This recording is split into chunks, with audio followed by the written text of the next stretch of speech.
Bonjour YouTube, je m'appelle Gilles et bienvenue dans ce premier épisode de ce nouveau concept jamais créé sur internet. Pas du tout. J'irai manger chez vous. Dans cette série de vidéos, vous allez découvrir la culture et les traditions de différents pays dans le monde en partageant un repas traditionnel avec une famille installée ici, en Suisse. Nous allons découvrir ses traditions et son parcours pour venir jusqu'ici. Aujourd'hui, nous sommes avec une personne que vous allez adorer, j'en suis sûr. Il s'appelle Reda. Il est d'origine égyptienne et vit ici à la Chaux-de-Fonds. Il va vous surprendre avec la recette qu'il nous a préparée, les tahameya. Désolé pour mon vieil accent. Mais avant de lancer l'épisode, si vous êtes intéressé à faire partager votre culture et vos traditions à travers une vidéo, écrivez-moi sur cette adresse mail pour qu'on puisse partager un moment ensemble, vous, ma caméra et moi. Et bien sûr, n'oubliez pas de vous abonner et de laisser le traditionnel pouce bleu et écrivez-moi dans les commentaires quel pays voudriez-vous voir. Sur ce, let's go pour ce premier épisode de J'irai manger chez vous. Bonjour. Mon collègue, mes amis, ça va? Ça va la forme? Salut. T'as bronzé, tu T'as profites vu? bien les vacances toi. Grâce au jardin, hein? Grâce au jardin. On fait que ça. Est-ce que je peux te filmer Reda, ça te dérange pas? Comme ça? Ouais. De toute façon, tu vas vers montage après. Bah bien sûr, c'est le but. Je t'ai mis 3 sucres, Gilles. On me donne. Hein. Comme vous le voyez, il nous a accueillis dans son jardin avec un magnifique thé cuit sur le feu. Maintenant que le thé est fini, nous allons chercher les légumes pour le menu de ce soir. Alors, je prends celle-là. Parce que c'est notre menu ce soir. Les fèves là, à l'intérieur, elle est pas encore prête. Il faut encore du temps pour la forme. Tu vois comment? Ah ouais. Ça. Cette graine là, franchement, ça j'ai appris en Suisse. Je sais pas la tcha Reda. J'ai appris en Suisse que cette légumineuse, qui est elle la base de tout le fast-food. On peut manger cru ça? Oui, ça se mange cru. Ça se mange Tout à fait. Viens. C'est ici les oignons rouges. On va prendre une ce soir. On prend aussi la salade verte ou le feuille de chêne et les oignons rouges. Et j'ai aussi de l'ail de jardin. Les tomates, chez moi, c'est des tomates de variété. Tu as la tomate jaune, tu as la verte et la rouge. J'en ai aussi déjà pris à la maison d'ici. À 1000 mètres d'altitude, j'ai des raisins. C'est des muscats et des raisins blancs. T'as pas assez pour faire une bouteille de vin. On se propose, hein. Ça viendra. Je commence, je prends les salades, puis des chênes. Elle est là, celle-là, je les prends. Tu prends une jaune aussi et j'ai déjà la rucola aussi à la maison. On prend une comme ça. C'est comme on allait au marché, tu comprends? Ouais, c'est ça, je me vois au marché. Ouais. Et on prend une zèbre et les oignons, hein, mon ami. La récolte des légumes est faite, direction l'appartement de Reda pour préparer tout ça.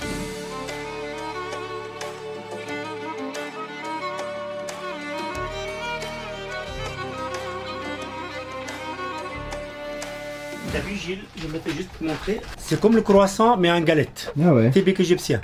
Et le foutir, c'est de beurre, de pâte, beurre, pâte, comme le croissant. Ouais, ok.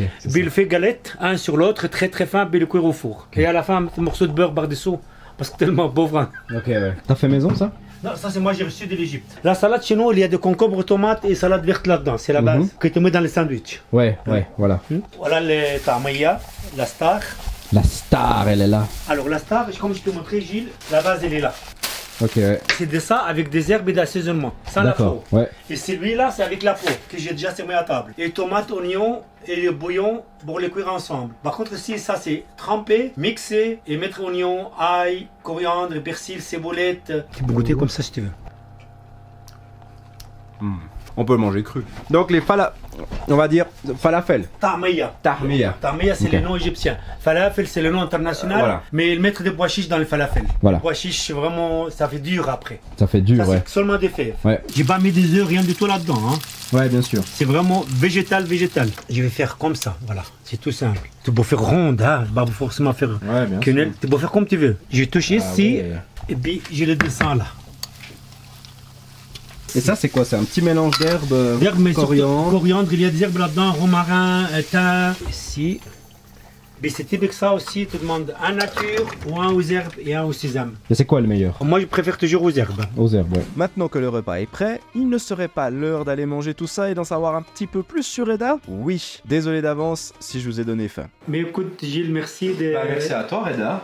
d'être intéressé à notre culture. Le plaisir aussi à nous de partager un moment à table. C'est très bien, merci à toi de penser à nous. Merci à toi aussi Reda.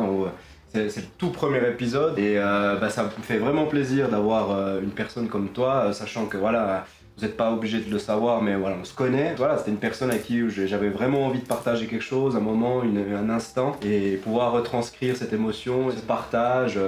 à travers le plat qu'on va manger, à travers tout ce qu'on va manger, les discussions qu'on va avoir. Cette table, elle est magnifique. Alors on a fait des plats égyptiens, c'est tout simple, hein, c'est des plats très connus chez nous. Avec quoi on commence? Il y a un petit jus carcadé. C'est des fleurs de carcadé qu'on le fait tremper, mais un peu de sucre. Mais c'est comme welcome drink ou comme bienvenue. Okay, ouais. Santé. Santé.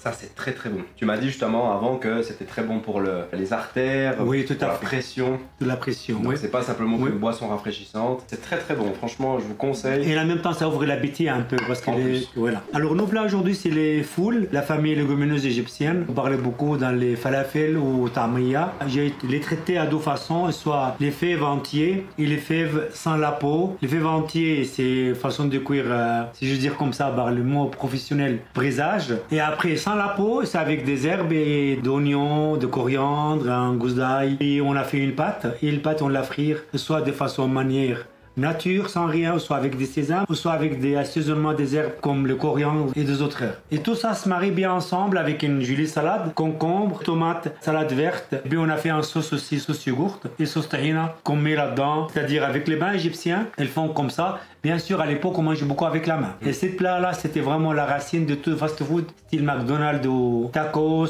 Tout ça, c'est venu de repas faciles à manger, une récolte, on met salade, sandwich. Et l'affaire elle est réglée. Mais si on cherche bien dans les nutritions, c'est des protéines végétales, c'est de pain céréales, c'est un menu presque complet, équilibré. Alors bon appétit à toi, j'espère bon que ça appétit. Alors moi, chacun fait son sandwich à sa façon, à sa manière. À sa façon, ok, très bien. Ça c'est pain égyptien. Hein. Ça c'est le pain égyptien, exactement. Oui. Donc ça, voilà, on peut, voilà, tu mets ça aussi là-dedans. Tu mets tout ce qu'il y a autour de cette table. Voilà, cette table, voilà. Tu peux mettre dans le pain et puis tu manges. Tu le manges, oui. Tu manges, ok, trop bien. Une petite tomate zébrée. Je vais aller petit à petit, je vais pas tout mettre en même temps. Je dois commencer avec un petit falafel. Je rajoute. Oui. Alors j'ai le bol devant, excusez-moi. Un peu de sauce comme ceci. Voilà. Je sais pas si vous le voyez. Mais ça donne envie de croquer. Le pain il est bon. Le pain il est bon. Donc on partage ce repas, je vais profiter aussi de savoir un petit peu ton parcours. Donc t'es né en Égypte?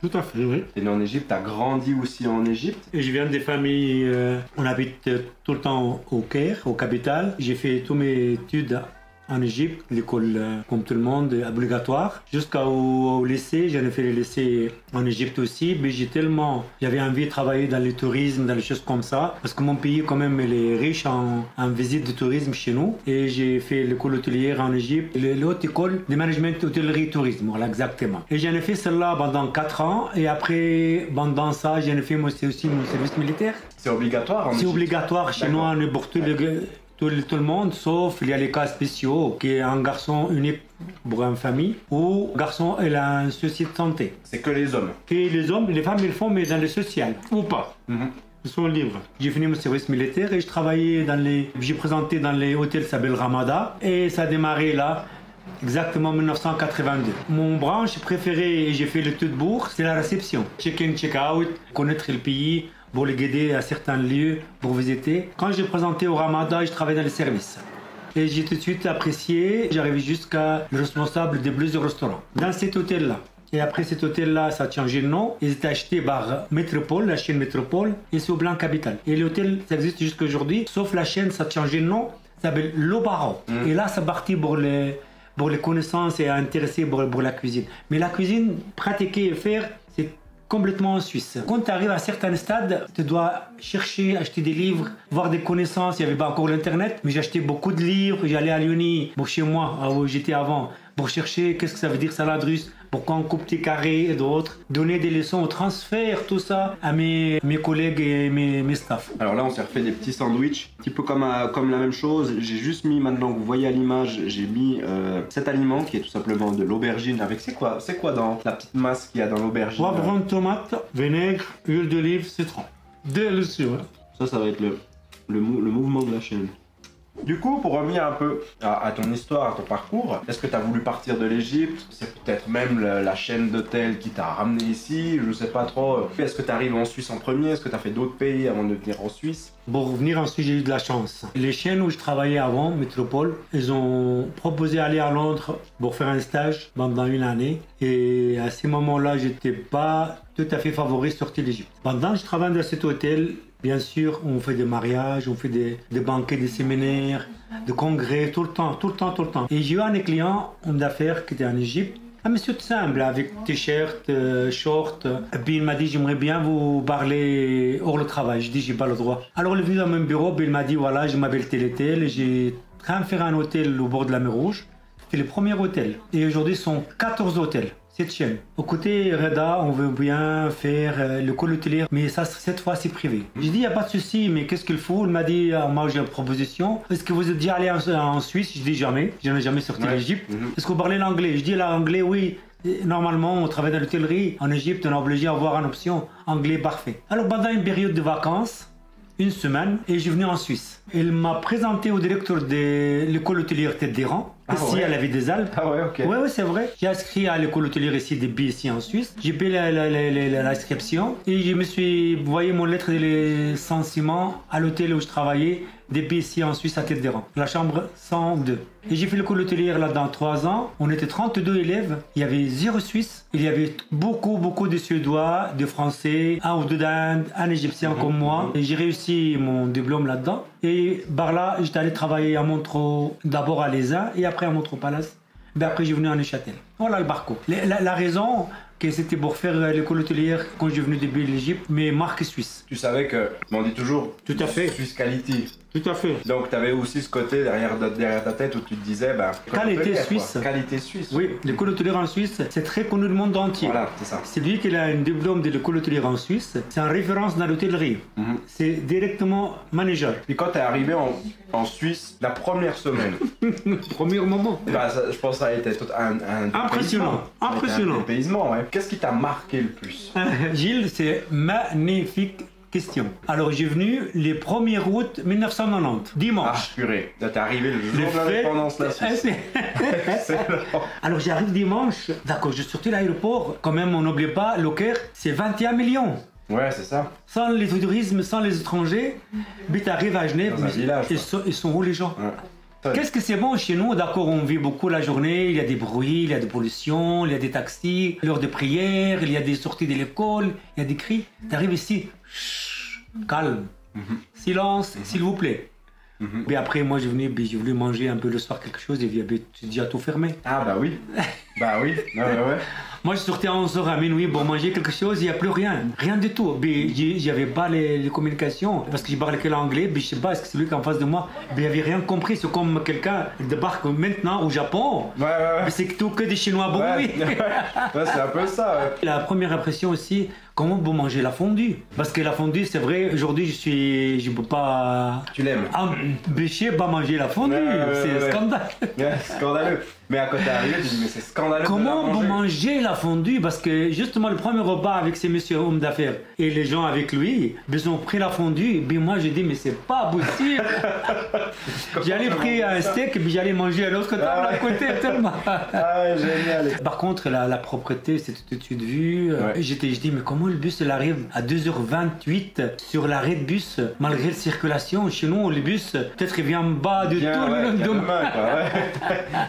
Alors que là, non, il y avait certaines choses vraiment très très belles. Vous avez la Suisse aussi, on n'oublie pas. Les climats frais, propres, c'est en ordre. Tout ça, c'est les premières choses. Les voitures, quand les voitures circulent un derrière l'autre, il n'y a pas de quelqu'un de basse n'importe quelle manière, ni klaxonner, ni faire des phares et choses comme ça. Non, il y a des bonnes choses. C'est juste, c'est trop calme. Ouais. Aujourd'hui, maintenant que tu vis ici, est-ce que tu revivrais au Caire? Tu crois que tu arriverais à revivre ça ou... Tu sais, au bout d'un moment, c'est vrai, si j'ose dire, on n'est plus là-bas, peut-être plus ici. Est-ce que tu te sens comme un étranger là-bas? Presque c'est ça. Ouais. Presque ça. Là-bas, quand je vais maintenant, je me sens, il y a trop de bruit, il y a encore des choses à faire, les gens laissent aller, les critiques vis-à-vis qu'est-ce que moi j'ai appris ici pour faire juste. Si tu voulais le montrer, par exemple, ah non, c'est pas comme ça, ah toi, tu me donnes pas de leçons, toi, tu regardes tes choses pour toi. Il y a des bonnes choses ici à garder, parce que là-bas, c'est au fait vivre le jour de jour. Et si toi, tu travailles, tu trouves tout de suite, mais là-bas, peut-être tu trouves pas à la fin. C'est ça le comparaison. Moi, j'ai dit, qu'est-ce qu'elle m'a donné la Suisse? Ça m'a donné quand même découvrir mon métier, découvrir la famille. Quand je vais là-bas, c'est vrai, c'est bien avoir la famille, tout ça, mais je pense que j'ai de la chance aussi d'être ici en Suisse. Ouais, bah tu dis que t'es arrivé en Suisse, donc t'as bossé pour ce patron à la tête de rang. À l'ESA, Central Résidence Grand Hôtel, oui. Et après, est-ce que t'as ouvert ton restaurant? Comment t'as fait des entreprises Tellement. J'ai cherché un maître d'hôtel qualifié à l'ESA, je montais à l'ESA. Et c'est là que j'ai appris petit à petit le français. Et j'ai pris mes ailes petit à petit, puis après j'ai descendu à Montreux. Et je travaille aussi à la réception à Montreux Palace pendant 1 année et demie. Et j'ai souhaité retourner en Égypte. J'ai contacté mon patron, il m'a dit on n'a pas encore fini l'hôtel, il y a des travaux. Et c'est la première fois que je retourne à Neuchâtel après l'école. Et j'ai travaillé au Falcon Bar à Neuchâtel. Et là, il y avait que bien sûr des grands patrons de Neuchâtel. Je dis pas le nom, c'est que des grands chefs parce que c'était membres, c'était bar membres. Et après, j'ai travaillé aussi pour le Cerf au Bon Martel. Et dans cet hôtel, je connais ma femme. Cet hôtel-là, elle m'a vraiment permis d'avoir les réals suisses. C'est à la campagne, c'est les gens simples. Ils viennent prendre leur menu du jour. Ils vont travailler dans leur village ou à gauche ou à droite. Et c'est là, par cette chemin-là, j'ai venu à la chute de fond pour prendre le restaurant de la paix. Puis j'ai resté là-dedans, puis j'étais patron, j'étais collègue. C'était une bonne expérience. C'est vraiment voir la vie réelle d'un patron et des comptes. Et à la fin du mois, il faut payer les salaires ou pas. Puis j'ai eu de la chance aussi, pour l'ex-1e fois, qu'on a arrêté parce que les loyers étaient trop chers. C'est la seule raison que nous a arrêté, puis on a décidé. On retourne comme salarié, toujours dans la restauration. C'est vrai qu'aujourd'hui, tu es dans le domaine hospitalier. Hospitalier, oui. Tu as choisi de te diriger là pour un peu plus de tranquillité, de moins de stress, tout ça aussi, je pense. Tout à fait. J'ai voulu, c'est vrai, le métier nous prend beaucoup. Il y avait beaucoup de questions là-dedans et surtout la vie privée. La vie privée, ça m'a conduit maintenant, je dois faire une petite pause. Franchement, j'ai tout de suite décidé que je reste quand même un peu là-dedans. J'ai quand même eu des plaisirs dans mon parcours. T'as pas de regrets, tu sens Non, si là-bas je tourne, je prends la même chose. Je prends la même chose parce que c'est une métier que j'ai beaucoup aimé, beaucoup donné là-dedans. Et j'ai toujours soif. Il y a des choses là-bas à côté de moi et moi je l'ai jamais vu. Et les choses, je n'ai jamais pratiqué, je n'ai jamais goûté. C'est pas un métier où une fois que t'as lu tous les livres, et c'est bon, je sais, tu vois. Il y a la place pour tout le monde, mais la beauté des choses, c'est apprendre. Apprendre, ouais. En parlant de notre repas ce soir, Gilles, à l'époque, on n'osait pas vendre les falafels et les choses orient. Ici en Suisse, parce qu'il n'y avait pas de clientèle pour. L'heure actuelle, des restaurants libanais, il y en a dans tous les coins des rues ici. Fou, ouais. Même dans les festivals de musique à Genève ou d'autres, il y a Chef Falafel, fait partir des soirées. C'est-à-dire, il y a la porte ouverte aujourd'hui sur cette palette. Il y a des choses là-dedans. Ça me permet de toujours apprendre, connaître l'autre, le Thaïlandais, l'Asiatique, ou les Amériques du Sud, ou un peu tous ces pays. Mais ça fait richesse. Ouais, c'est une richesse. Parce qu'on n'a pas allé chez eux. Ceux qui viennent chez nous. C'est eux qui viennent chez nous. Ceux qui amènent leurs jolies choses. Alors à ce moment-là, il y a toujours à apprendre. Bon, maintenant, on a fini de manger le plat principal, on va dire, tout ce qu'on a vu, tout ce qu'on a mangé pendant qu'on discutait. Maintenant, on va s'attaquer bien évidemment au dessert. Et bien évidemment, on a un magnifique dessert aujourd'hui fait par Reda. Toujours par Reda. Tu as décidé de choisir un dessert que tu trouves couramment. Voilà. Pas un dessert où il faut aller chercher, on va dire, midi à 14h, etc. Là, c'est vraiment un dessert courant. Et le dessert courant chez toi, c'est le riz au lait. C'est presque un repas, on pourrait presque faire un repas avec du riz au lait, quoi. Tout à fait. Je sais pas comment vous le consommez. Alors nous aussi, on peut le manger comme on a mangé les plats avant, tout le temps. 2h le matin, à l'après-midi. Mais comment te trouves toi? C'est très bon. C'est très Merci. Très bon. Cette petite pointe de cannelle. Voilà. Et tu as utilisé un basmati. Un riz parfumé. Un riz parfumé, un jasmin, un truc comme ça. Voilà. Après avoir goûté tous ces plats, il y a bien un truc qui me fait dire, enfin, cuisinier, c'est ton hobby. Est-ce que même aujourd'hui, plus tu grandis et plus tu es toujours passionné, tu as toujours cette même fibre, ce même petit feu qu'on a à l'intérieur, tu vois? Je le voyais tout le temps, la cuisine, comme une belle mariée. La cuisine, c'est habiller les choses comme ça doit être dans une façon, au parcours correct. Il s'habille, il met le maquillage, il met tous les petits détails, bien fait, bien garni. C'est ça la cuisine Boreda. La cuisine, Gilles, c'est un art. C'est-à-dire se transformer des produits bruts. C'est toi qui es l'artiste qui te fait ça jusqu'à arriver qui est bien joli, bien juteux, bien attirant. C'est trop bon. Ouais, c'est bon. La cuisine, il y a beaucoup à apprendre là-dedans. Tu veux dire encore quelque chose avant qu'on clôture ce magnifique partage qu'on a eu? C'est pas la fin de cette cuisine ou ce partage, s'il faut le faire encore, par une autre façon, par une autre manière, par un autre plat. C'est avec plaisir avec toi, Gilles. C'est très gentil en tout cas. J'ai pas senti d'interroger ou de voiler la vie privée ou mon parcours, j'ai trouvé que c'était un échange. Ouais. On partage, on discute gentiment, on mange et on discute, ouais. On discute, voilà. Exactement. Merci à toi, Gilles. Bon succès à toi aussi pour tout ça. Mesdames et messieurs, merci beaucoup d'avoir regardé cette vidéo. Je vous fais plein de bisous d'ici là. N'oubliez pas de lâcher un petit abonnement, un petit like, bien évidemment. Un gros bisou et on se voit dimanche dans 2 semaines. Ciao, ciao.